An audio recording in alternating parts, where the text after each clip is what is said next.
अभी तक हमने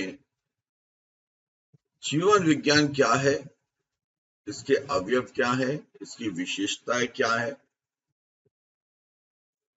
इससे हम क्या कर सकते हैं और अन्य शिक्षा के क्षेत्रों से इसका तुलनात्मक अध्ययन क्या है और उससे इनका तारतम्य संबंध कैसा है, इसका अध्ययन किया।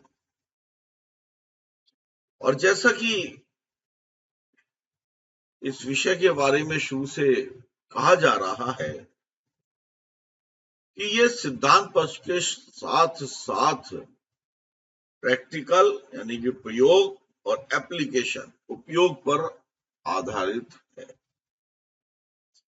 अब हम अध्ययन करेंगे कि जीवन विज्ञान की उपयोगिता क्या है। जीवन विज्ञान की उपयोगिता जो है वो इसके उद्देश्यों में और इसके विविध क्षेत्रों में निहित है। जीवन के अनेक क्षेत्र जैसे व्यक्तित्व, शिक्षा, प्रशासन, चिकित्सा, समाज व उद्योग में जीवन विज्ञान की उपयोगिता का अध्ययन ही इस विषय के उपयोगिता के बारे में विस्तृत जानकारी दे पाएगा। और इसके अध्ययन के बाद हम संतुलित और असंतुलित व्यवहार में व्यक्तित्व में भेद कर पाएंगे। संतुलित व्यक्तित्व के निर्माण में जीवन विज्ञान किस प्रकार से उपयोगी है, ये समझ पाएंगे। शिक्षा के क्षेत्र में स्वस्थ वातावरण का निर्माण कैसे हो, इस बात का पता लग जाएगा। अच्छे प्रशासन के लिए जीवन विज्ञान की महत्ता को हम जान पाएंगे। बीमारियों का उपचार भी जीवन विज्ञान के द्वारा किया जा सकता है, इसका भी अध्ययन कर सकेंगे। सामाजिक समस्याओं का समाधान सरल तरीके से किया जा सकेगा।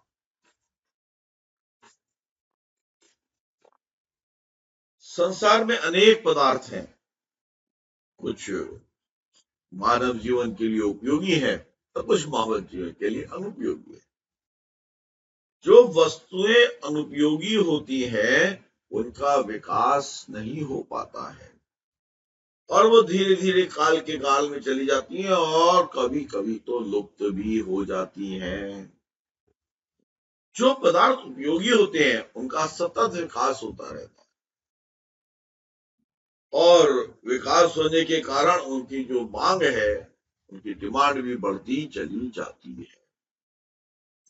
शिक्षा क्षेत्र में जीवन विज्ञान एक बहुत ही उपयोगी शाखा है। इसका अध्ययन अध्यापन बहुत पुराना है, परंतु जब से जीवन विज्ञान का उद्भव हुआ है तभी से जीवन विज्ञान की मांग लगातार बढ़ती जा रही है। शिक्षा जगत के अतिरिक्त भी अनेक व्यक्तियों ने जीवन विज्ञान की प्रयोगात्मक प्रक्रिया परीक्षा ध्यान को जीवन के विभिन्न क्षेत्रों में आजमाना शुरू कर दिया है। उन्हें अप्रत्याशित सफलता भी मिली है। वस्तुतः इसके वस्तुनिष्ठ परीक्षण किए गए हैं। वस्तुनिष्ठ अनुभव और अभिमत भी एकत्रित किए गए हैं और इन सब ने मिलकर इसकी असीम उपयोगिता एवं संभावनाओं का वर्णन किया है। कि सबसे पहले इसकी उपयोगिता शिक्षा क्षेत्र में उभर कर आई, अब यह शासन, चिकित्सा, उद्योग, समाज एवं जीवन के अनेक क्षेत्रों में उपयोगी सिद्ध हो रहा है। अब व्यक्तित्व के विकास में जीवन विज्ञान क्या कार्य करता है, ये हम जानते हैं। व्यक्तित्व जिसे सामान्यतः हम पर्सनैलिटी भी कहते हैं, वो लैटिन शब्द पर्सोना से बना है। पर्सोना शब्द का शाब्दिक अर्थ नकाब या मुखौटा होता है, जिसे नायक और नायिका नाटक करते समय अपने चेहरे पर लगाते हैं। इस शाब्दिक अर्थ को ध्यान रखते हुए व्यक्तित्व को बाहरी वेशभूषा और दिखावे के आधार पर परिभाषित किया गया कि मनुष्य तो कुछ और होता है, परंतु उसकी वेशभूषा, उसका दिखावा, उसके चेहरे के भाव एक मुखौटों की तरह लग करके उसकी पर्सनैलिटी को बदल देते। दूसरे शब्दों में व्यक्तित्व से तात्पर्य यह है कि जो दूसरों को दिखाई देता, जो दूसरों को समझ में आता है। किसी व्यक्ति का बाहरी दिखावा अगर भड़कीला और आकर्षक होता है तो उसे अच्छा व्यक्तित्व समझा जाता है, लेकिन इसके इस शाब्दिक अर्थ की लोकप्रियता बहुत जल्दी समाप्त हो गई और बाद में व्यक्तित्व को विभिन्न सैद्धांतिक दृष्टिकोणों से मनोवैज्ञानिकों द्वारा परिभाषित किया गया। वुडवर्थ और मार्विक्स के अनुसार व्यक्ति का संपूर्ण व्यवहार ही व्यक्तित्व कहलाता है। अब वो मुखौटे की बात छूट गई, बाहरी दिखावे की बात छूट गई, अभी वो उसका पूरा व्यवहार ही व्यक्तित्व है। डेशियल के अनुसार व्यक्तित्व जीवन के संगीत व्यवहार विशेषता जैसा उसके साथियों द्वारा संगत के रूप में बतलाया जाता है, वह एक संपूर्ण तस्वीर होता है। गिलफोर्ड के अनुसार व्यक्तित्वशील गुणों का एक संबंधित पैटर्न है। समग्र रूप से कहा जाए, इन सबको अगर मिला करके एक बात कह दी जाए तो प्रत्येक व्यक्ति में कुछ विशेष गुण और विशेषताएं होती हैं। इन्हीं गुणों और विशेषताओं के कारण प्रत्येक व्यक्ति एक दूसरे से भिन्न होता है। सारे गुण और सारी विशेषताएं किन्हीं दो व्यक्तियों की मिलती नहीं है, वो भिन्न भिन्न होती हैं। इस गुणों का संगठन ही जो व्यक्ति के अंदर विद्यमान रहते हैं व्यक्तित्व कहलाता है। तो कितना अंतर आ गया। प्रारंभ में क्या गया, जो मुखौटा लगा के किया जाए, जो दिखावा किया जाए, जो वेशभूषा के द्वारा प्रदर्शित किया जाए, उसे व्यक्तित्व कहते हैं। पर कालांतर में बाद में ये कहा गया कि व्यक्ति के अंदर विद्यमान सब गुणों का, जितने गुण हैं, उसका प्रदर्शन और उसके कारण होने वाले व्यवहार को समग्र रूप से व्यक्तित्व कहा गया। ऑक्सफोर्ड अंग्रेजी शब्द में पर्सनैलिटी की व्याख्या करते हुए कहा गया, the various aspect of a person character that combine to make different from other people.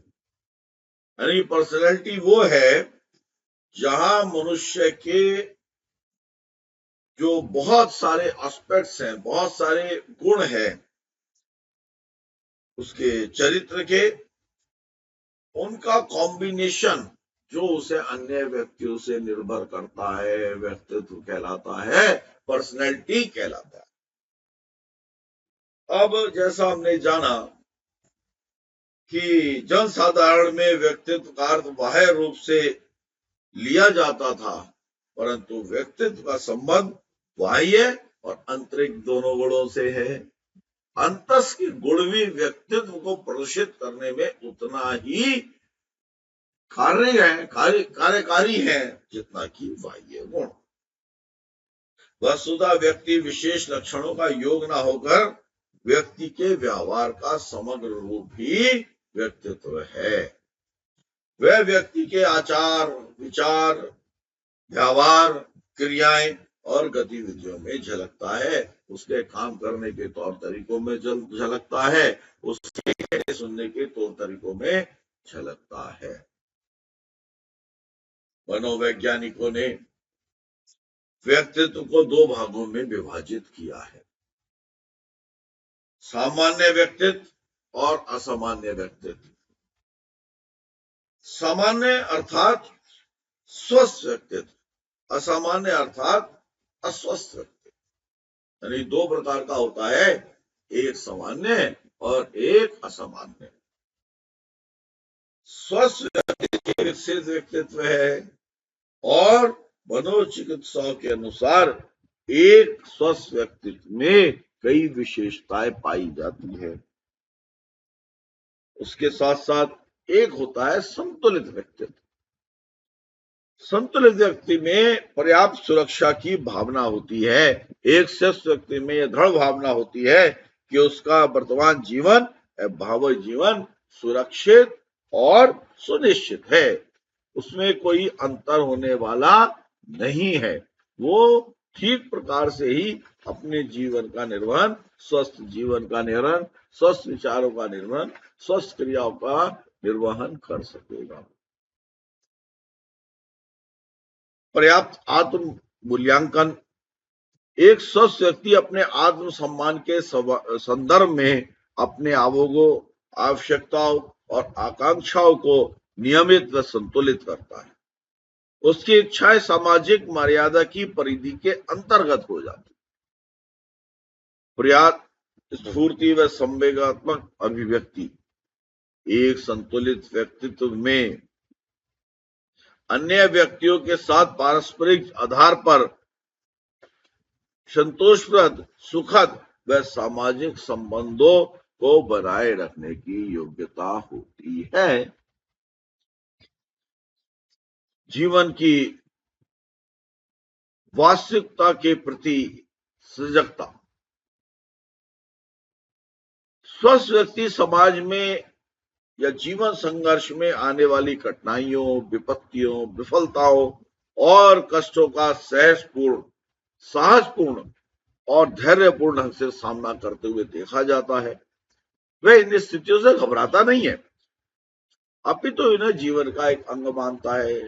रात दिन के जिस प्रकार से हम जीते हैं, उसी प्रकार से वो इसे अगर संघर्ष को एक रात के रूप में निकाल करके और उससे गुजर करके उसी प्रकार से अपने व्यक्तित्व में उसका अंतर नहीं आने देता।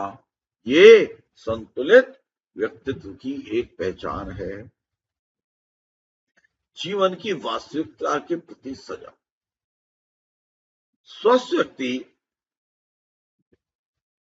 जीवन की संघर्ष की कठिनाइयों के साथ कभी समझौता नहीं करता, वो उसमें अडिग रहता है। वहीं सीमित शारीरिक इच्छाएं। स्वस्थ व्यक्ति की शारीरिक इच्छाएं कभी भी सामाजिक मर्यादा की परिधि का उल्लंघन नहीं करती। वो समाज के तौर तरीकों, मान्यताओं के अंदर ही सीमित रहता है। पर्याप्त आत्मज्ञान। स्वस्थ व्यक्ति अपनी इच्छाओं और लक्ष्यों को अपनी शारीरिक व मानसिक क्षमताओं तथा योग्यता के आधार पर सीमित करने का प्रयास करता है। अपनी आत्मानुभूति को प्राप्त करने का प्रयास करता है, उसको चैतन्य बनाने का प्रयास करता है और उसको शुभोपयोगी बनाने का प्रयास करता है। अतीत के अनुभव से लाभ। स्वस्थ व्यक्ति अपने पूर्व अनुभवों से लाभ उठाता है। स्वस्थ व्यक्ति उसके आधार पर जो उसके पूर्व अनुभव हुए अपनी भावी योजनाओं का निर्माण करता है।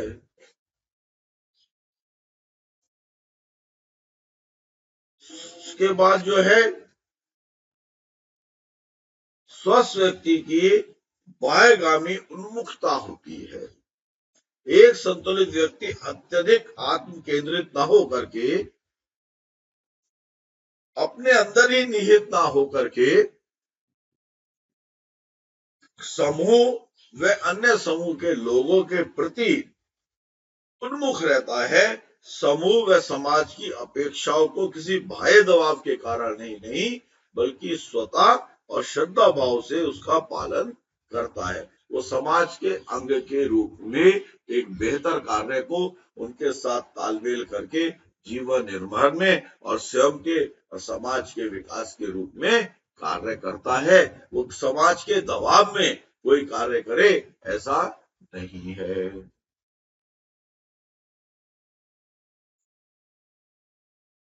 समूह संस्कृति से सापेक्षता मुक्तता। एक सामान्य व्यक्ति अपने समूह की सांस्कृतिक परंपराओं व धारणाओं के प्रति पूर्ण रूपेण और अपने व्यक्तित्व को आत्मसमर्पण नहीं करता, बल्कि अपने व्यक्तित्व और मौलिक विचारों को भी यथाशक्ति अभिव्यक्त करता है। वो जो प्रचलित धारणाएं हैं, प्रचलित मर्यादाएं हैं, मान्यताएं हैं, संस्कृति में अव्यय विद्यमान है, केवल उनके प्रति पूर्णता समर्पित नहीं होता, बल्कि अपने आत्मचिंतन के अनुसार भी अपनी भावनाओं को व्यक्त करता है। और इस क्रम पे जो आने वाले मतभेद है, क्योंकि मतभेद तो होंगे, जो समाज की तो अपनी निर्दिष्ट मान्यताएं, संस्कृति है, उसकी कार्य प्रणाली है। अब उससे विपरीत अगर आप कोई कथन करोगे तब उसको वो स्वीकार करता है कि ये लोग जो कह रहे हैं ये भी सही है। इस प्रकार सामान्य व्यक्ति को स्वस्थ, संतुलित और समायोजित व्यक्तित्व का, अर्थात एक व्यक्ति जो सामान्य ठीक ठाक जीवन व्यतीत करता है उसका व्यक्तित्व स्वस्थ होता है, उसका व्यक्तित्व संतुलित होता है और वो समायोजित व्यक्तित्व होता है। ठीक वैसे ही जैसे एक असामान्य व्यक्तित्व अस्वस्थ और असंतुलित व्यक्तित्व कहा जा सकता है और वो हमेशा अपने हितों के, परिवार के हितों के और समाज के हितों के विपरीत ही कार्य करता है। एक असंतुलित अर्थात अविकसित व्यक्तित्व के अंदर मनोवैज्ञानिकों ने अध्ययन करके कुछ विशेषताएं बताई है। असंतुलित व्यक्ति में अनुरूपता का अभाव होता है। वह प्रचलित सामाजिक परंपराओं, मान्यताओं, मर्यादाओं, मूल्यों और आदर्शों को सही न मानकर अधिकांश स्वयं को व्यक्तिगत आचार संहिता को ठीक समझता है कि मैं जो कह रहा हूं वो सही है, बाकी सारे लोग गलत हो सकते हैं या गलत हैं। असुरक्षा की भावना जीवन की सामान्य परिस्थितियों, कठिनाइयों और दायित्व के परिपालन के लिए आवश्यक आत्मविश्वास उसमें नहीं होता। उसके अचेतन मन में हमेशा असुरक्षा की भावना विद्यमान रहती है। ये असंतुलित व्यक्ति की एक बहुत बड़ी विशेषता है। दुश्चिंता प्रायः दुखद घटनाओं, घोर निराशाओं और कुंठाओं से वो घिरा हुआ होता है। निराशावादी, साहसीनता व दुश्चिंता उसके अचेतन मन में एक प्रकार से घर कर लेती है, जिसकी परिणति कभी कभी आत्मघात के रूप में भी सामने आती है। व्यक्तित्व अपरिपक्वता, उसका व्यवहार साधारणता उसकी शिक्षा, आयु व समाज स्थिति के अनुकूल न होकर के निम्न स्तर का रहता है। उसका संवेगात्मक अनुभूति व अभिव्यक्ति उद्दीपक स्थिति को उपयुक्त सीमाओं से रहकर प्रायः असंतुलित ही हो जाती है। इसलिए उसकी क्रियाएं क्षणिक आवेगों से निर्भर होती हैं, संवेगों के आधार पर नहीं होती। बौद्धिक असमर्था, बौद्धिक न्यूनता के कारण वो प्रायः हीन ग्रंथि से ग्रसित रहता है। मैं कुछ नहीं हूं, मेरा जीवन बेकार है, मुझे कुछ नहीं आता, ऐसी भावना है उसके अंदर घुमड़ कर निराशा को बढ़ाती रहती। वास्तविकता से पलायन, वह जीवन के सामान्य संघर्षों व दैनिक कठिनाइयों व दुखद विफलताओं से आवश्यक दायित्वों से मुक्त होने का प्रयास करता है कि मेरे बस की ये नहीं है, मैं इन दायित्वों को पूर्ण नहीं कर सकता। आत्म तिरस्कार, ऐसे व्यक्ति प्रायः अपने आप को निजी मापदंड से अपूर्ण व अपर्याप्त समझते और कभी कभी तो उन्हें लगता है कि वो बहुत घृणित और बहुत पतित और बहुत गिरे हुए इंसान है। ऐसी भावना उनके अंदर व्याप्त रहती है। मानसिक शक्ति का ह्रास, इनकी शारीरिक व मानसिक शक्तियां अनेक साधारण कार्य, तुच्छ शिक्षाओं, आवश्यक उलझनों और निरर्थक संघर्षों में ही नष्ट हो जाती है। वो विभिन्न प्रकार की चिंताओं और विभिन्न प्रकार के संघर्षों में अपने आप को लिप्त करते रहते हैं, जिससे उनकी बौद्धिक क्षमताओं का विनाश होने लगता है, वो नष्ट होने लगता है। इस प्रकार असंतुलित व्यक्ति का जीवन अस्त व्यस्त, निराशावादी, घोरहीनता से ग्रसित रहता है। अब इन संदर्भ में हमारे सामने एक विचारणीय तथ्य ये है कि जिस प्रकार संतुलित व्यक्ति जीवन के विकास की अपेक्षा दुखद और अनुकूल परिस्थितियों में भी विशेष योगदान रखता है, वहीं असंतुलित व्यक्ति भी दुखद व प्रतिकूल परिस्थितियों की ही तो देन है। जब उसकी परिस्थितियां प्रतिकूल हुई, जब उसकी परिस्थितियां दुखद हुई, तभी तो उसका व्यक्तित्व अस्त व्यस्त हो गया और वो असामान्य व्यक्तित्व के रूप में प्रकट होने लगा। इसके अलावा व्यक्तित्व के निर्माण में स्वयं के भावों का भी बहुत बड़ा हाथ रहता है। अतः ये समझ लेना चाहिए कि एक असंतुलित व्यक्ति को प्रयोगों के माध्यम से संतुलित व्यक्तित्व के रूप में बदला जा सकता है। अनुकूल वातावरण देकर व्यक्ति जिस स्तर पर है, उस व्यक्तित्व को ऊंचा उठाया जा सकता है। अब व्यक्तित्व के विकास में जीवन विज्ञान किस प्रकार से उपयोगी है, इसका अध्ययन करते हैं। जैसा हमने जाना है कि व्यक्तित्व दो प्रकार के होते हैं, संतुलित और असंतुलित। एक शब्दों में कहें तो स्वस्थ और अस्वस्थ, और अगर कहें तो विकसित और अविकसित। स्वस्थ व्यक्ति अस्वस्थ हो सकता है और अस्वस्थ व्यक्ति स्वस्थ हो सकता है। कोई भी व्यक्ति यह नहीं चाहता कि उसका व्यक्तित्व असंतुलित कहा जाए, कोई नहीं चाहता। सभी अपने व्यक्तित्व का विकास चाहते हैं। स्वस्थ व्यक्ति निर्माण के लिए जीवन विज्ञान के निम्नलिखित अवयवों पर ध्यान देना आवश्यक है।